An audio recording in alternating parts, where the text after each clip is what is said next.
ओम नमः शिवाय। दोस्तों, आज मैं आपको एक ऐसी यात्रा पे ले चलती हूँ जहाँ की ऊंची पहाड़ियों में घने देवदार और चीड़ के जंगलों के बीच एक ऐसा पवित्र स्थान है जहाँ पहुँचते ही मन को एक अलग ही शांति का अनुभव होता है। यह स्थान है देवभूमि उत्तराखंड में श्री तारकेश्वर महादेव मंदिर। मान्यता है कि यह भगवान शिव की पवित्र तपस्थलियों में से एक है।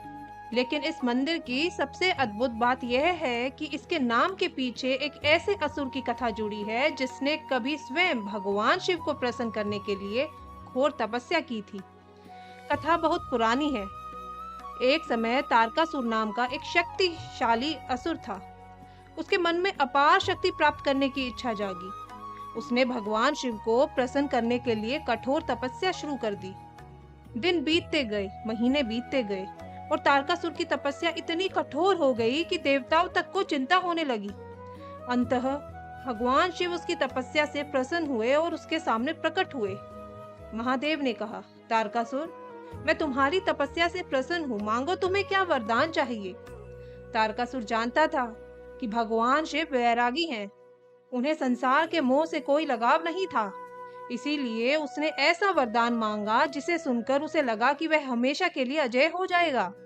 उसने कहा, प्रभु, मेरी मृत्यु केवल आपके पुत्र के हाथों हो।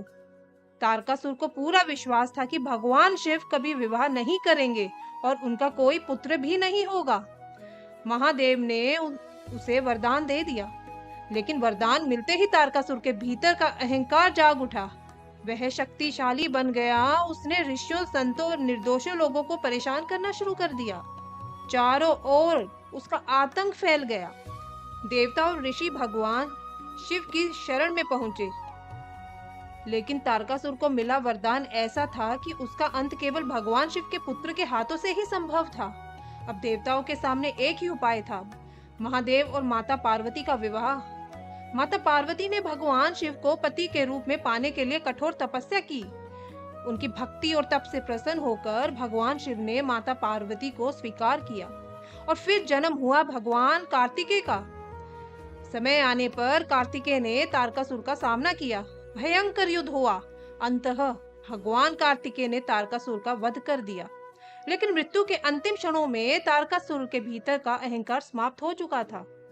उसे अपनी भूल का एहसास हुआ। वह भगवान शिव से क्षमा मांगते हुए बोला, हे महादेव, मैंने आपकी भक्ति तो की, लेकिन आपकी शक्ति पाकर अहंकार में डूब गया। मुझे क्षमा कर दीजिए।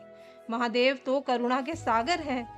उन्होंने तारकासुर को क्षमा कर दिया और लोक मान्यता के अनुसार तारकासुर ने भगवान शिव से अंतिम इच्छा व्यक्त की कि जिस स्थान पर उसने महादेव की तपस्या की थी, वहां उसका नाम भी भगवान शिव के नाम के साथ जुड़ जाए, ताकि उसका अंत भी भगवान की शरण में माना जाए। महादेव ने उसकी यह इच्छा स्वीकार कर ली और इसी मान्यता से यह स्थान कहलाया तारकेश्वर महादेव। यानी यह वह स्थान है जहां तारकासुर ने महादेव की आराधना की थी।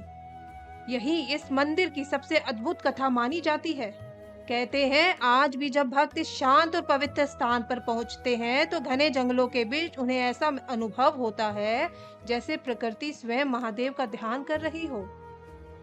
यहाँ की शांति, देवदार के वृक्ष और मंदिर का आध्यात्मिक वातावरण मन को भीतर तक छू लेता है। और तारकेश्वर महादेव की कथा हमें एक और बड़ा संदेश देती है मेरे दोस्तों। भक्ति से शक्ति मिल सकती है, लेकिन शक्ति के साथ अहंकार जुड़ जाए तो वही शक्ति विनाश का कारण बन जाती है। तारकासुर ने महादेव को प्रसन्न तो कर लिया, लेकिन अपनी शक्ति का गलत उपयोग किया। फिर भी जब उसने अंतः समय में सच्चे मन से क्षमा मांगी तो महादेव ने उन्हें क्षमा कर दिया, क्योंकि शिव केवल संहार के देवता नहीं है, शिव करुणा के सागर भी हैं। इसीलिए तो उन्हें भोलेनाथ कहा जाता है। जो सच्चे मन से उनकी शरण में आ जाए, महादेव उसे कभी निराश नहीं करते। बोलो सब हर हर महादेव। ओम नमः शिवाय।